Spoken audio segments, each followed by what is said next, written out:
Jolaibari wo chuba surujak rangmari bai mai paini samungno chengri jakha. Jolaibari hukba naikhung tei haste hapangni chamung lukubagmung tei painirokni hamprejak naikhung kathalai.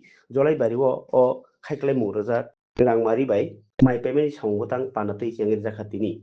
Jolaibari ni simi kakulia lahar thangma bai nanglaijak amchayano tini hukba khlainirokni mai painani chengri jago. O mai paimung samungtang 22 tarik Februari jora tongnai.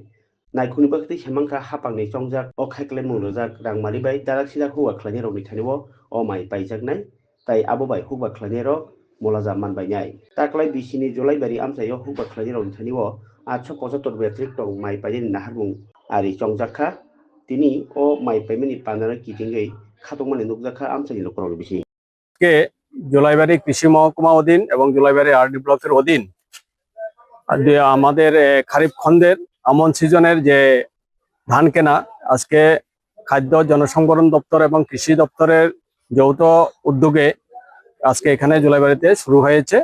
আমরা total কোটা পেয়েছি 875 metric ton. এর মধ্যে আজকে আমরা 70 metric ton ধান নেব। এখানে 3টা পঞ্চায়েতের ধান আজকে নেওয়া হবে। 3টা পঞ্চায়েতের মধ্যে দেবদারুর পাট আজকে ধান আসবে, দক্ষিণ জোলাইবাড়ির ধান আসবে এবং পশ্চিম জোলাইবাড়ি থেকে কিছু ধান আসবে। 3 পঞ্চায়েতের ধান আমরা আজকে নেব। তো আমরা আমাদের মধ্যে আজকে এখানে উপস্থিত আছেন জোলাইবাড়ি ব্লকের মাননীয় chairman, BSc chairman, vice chairman এবং বিশিষ্ট সমাজসেবী শ্রী সুজিত দত্ত এবং উত্তর জোলাইবাড়ি পঞ্চায়েতের প্রধান, উপপ্রধান এবং অন্যান্য সমাজসেবীবৃন্দ এবং আমাদের প্রিয় কৃষক ভাই বোনেরা যারা যারা এখানে ধান নিয়ে এসেছেন সবাই এখানে উপস্থিত আছেন।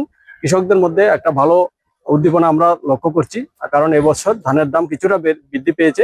23 টাকা 69 পয়সা দরে সরকার ধান ক্রয় করছে। যদিও আমরা কিছুটা কোটা কম পেয়েছি, কিন্তু তারপরেও আমরা সেটা পঞ্চায়েত ভিত্তিক সুন্দরভাবে কৃষকদের মধ্যে বুঝিয়ে বলেছি। ওনারা বুঝেছেন যে আমার কিছু প্রতিবন্ধকতার কারণে আমরা হয়তোবা এবার নিতে পারছি না। সামনের বছর আমরা আশা করছি যে হয়তোবা আমরা এর থেকে বেশি ধান ক্রয় করতে পারবো। ধন্যবাদ।